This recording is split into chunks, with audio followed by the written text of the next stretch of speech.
waxaan idinla wadaagayaa anigu luqooyinka ma aqaan carabigana waa fahmaa soomaaligana waa u dhashay oo waan ku hadlaa waa aniga idin kula hadlaya sawaaxilina ma aqaan englishna ma aqaan mashaakil iga soo gaaray baan rabaa inaan idinla wadaago cajiib ah waa wax mudnaa inaan ummadda wax ugu qabto oo luqa iyo ciisho ila hartay midda koobaad waxay ahayd masaajid aan darsi ka akhrinaya anoo ka soo baxay alfirdows bacda alcishana ay tahay waayihii hore islii waxaa aad ugu badanaan jiray niman askarahoo dadka qabsado habeenkii iskala wareega waad garanaysaa soo ma waxaan u imid gabdha laba ah oo niman qoryo dheer oo askaroo meel luuqa kula jiraan oo haystaan gabdhihii baan marka waxaan weydiiyey war maxaad idinku haystaa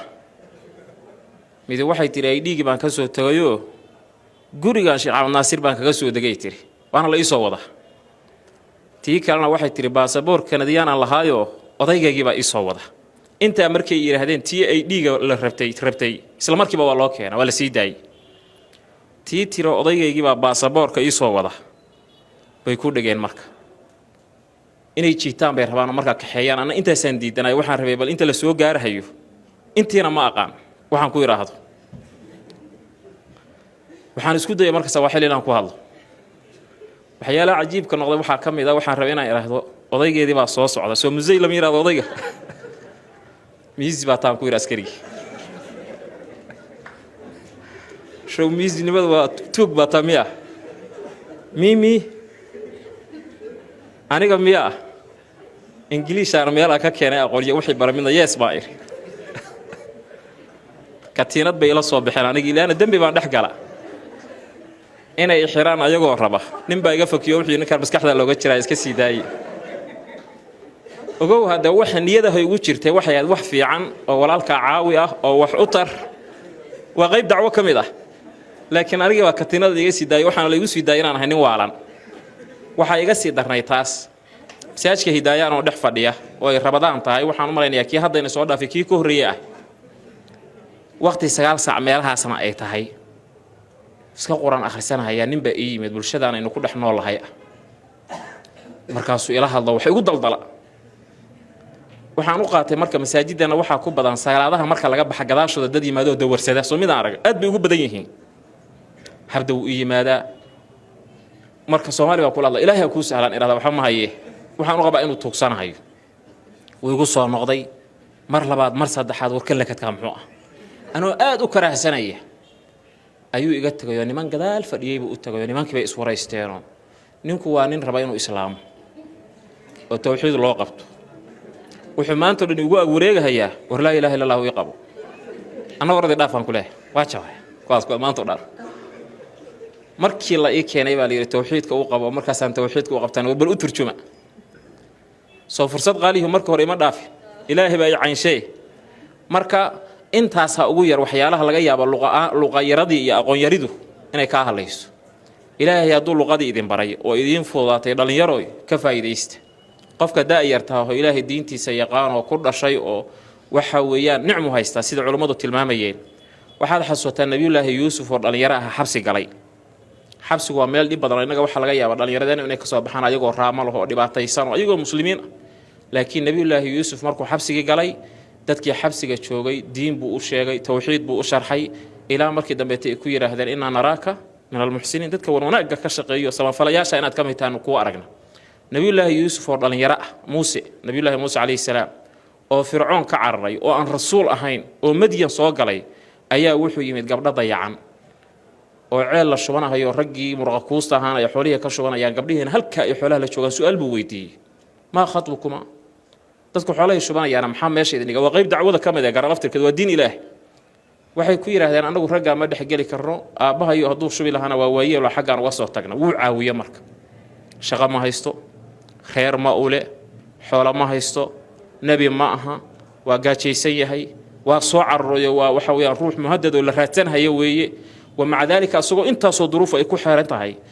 كالنتي وانا جاهد يتوحيد كي خيرك وكغيب قطوي بالشيء يقبل يضد عفاه وعاويه وحنا وقت إلهي الدين تي سي توحيد كي سأضع شرفك يا لنا يا مركز الدين تجارسي سيدتك لكن وحول بوحد وجهته نفط هذا وحول بكاجه الرئيس دين إلهي بركو كون دقة haddii kale waxaad soo gelaysaa haddaad maanta dhan ku talagashid inaan dadka la hadashid mooyaane inaad naftaada dayacdid ina allaha la yu'ayidu hada diina birajuli faajir kuu nebigu sal alay wasalam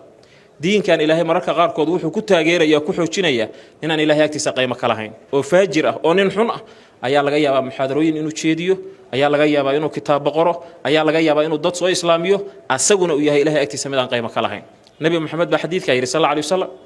qisuuna ku yimid qisadu waxay ahayd ayadoo jihaad lagu jiraa nebigu raggii la socday nin ka mid wuxuu yidhi ninkaas waa ahlu naar saxaabadu ka tirsan yahay ya dagaalkii baa bilowday ninkii wuxuu noqday raggii meesha ka dagaalamayay raggii ugu geesisanaa oo ugu dagaalyahansanaa ayuu ka mid noqday dhaawacyo badan baa soo gaaray kabacdina dhaawacyadii qaar ka miduu u dulqaadan waaye wuu isdilay markaasay saxaabadu nebi maxamed u yimaadeen sala allahu calayhi wasalam ninkii aad ku sheegtay asagoo ahlu naar ah marka horena saan u dhaawacmay haddana waa kon asagii baaba isdilayba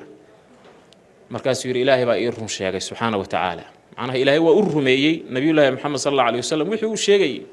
marka intaad noqon lahayd kuwa noocaas ee dabka lagu shido ayaguna dadka u ifo wax u shida waxaad noqotaa ruux wanaagsan oo diinta ilaahay barta kuna dhaqma dadkana gaarsiiya sidaasaadna qaymo ku yeelanaysaa luqooyinkana ilaahay subxaana wa tacaala luqo kastoo lagu hadlo haynoo fudayo inaynu khalqigiisa ku gaarsiino diinta ilaahay uu raalliga ka yahay aad baadna u mahadsantihin walaalaha hawshaa u taaganna ilaahay subxaana wa tacaala ajaraan dhammaan ha siiyo waa hawl wanaagsan waa hawl cizo iyo sharaf iyo karaamo ah waa waajib ina saaran inaynu ummadda iyo khalqiga diinta ilaahay nu gaarsiino waana wadiifadii iyo shaqadii ambiyada ilaahay wasalaamu calaykum waraxmat ullahi wabarakaatu wax walba waxaad ogaataa naftaada wax walba kaaga horaysa diinta ilaahay barakow kuna dhaqa haddii kale waxaad soo gelaysaa haddaad maanta dhan ku talagashid inaan dadka la hadashid mooyaane inaad naftaada dayacdid ina allaha la yu'ayidu hada diina birajuli faajir kuu nebigu sal alay wasalam diinkan ilaahay mararka qaarkood wuxuu ku taageerayaa ku xoojinayaa inaan ilaahay agtiisa qaymo ka lahayn oo faajir ah oo nin xun ah ayaa laga yaabaa muxaadarooyin inuu jeediyo ayaa laga yaabaa inuu kitaabo qoro ayaa laga yaabaa inuu dad soo islaamiyo asaguna uu yahay ilaahay agtiisa mid aan qaymo ka lahayn nabi maxamed baa xadiidkaa yidhi sal alay wasalam qisuuna ku yimid qisadu waxay ahayd ayadoo jihaad lagu jiraa nebigu raggii la socday nin ka mid wuxuu yidhi ninkaas waa ahlu naar saxaabadu ka tirsan yahay ya dagaalkii baa bilowday ninkii wuxuu noqday raggii meesha ka dagaalamayay raggii ugu geesisanaa oo ugu dagaalyahansanaa ayuu ka mid noqday dhaawacyo badan baa soo gaaray kabacdina dhaawacyadii qaar ka miduu u dulqaadan waaye wuu isdilay markaasay saxaabadu nebi maxamed u yimaadeen sala allahu calayhi wasalam ninkii aad ku sheegtay asagoo ahlu naar ah marka horena saan u dhaawacmay haddana waa kon asagii baaba isdilayba markaasuu yidhi ilaahay baa ii run sheegay subxaana wa tacaala macnaha ilaahay waa u rumeeyey nabiyullaahi maxamed sal allahu alayhi wasalam wixii uu sheegayey marka intaad noqon lahayd kuwa noocaas ee dabka lagu shido ayaguna dadka u ifo wax u shida waxaad noqotaa ruux wanaagsan oo diin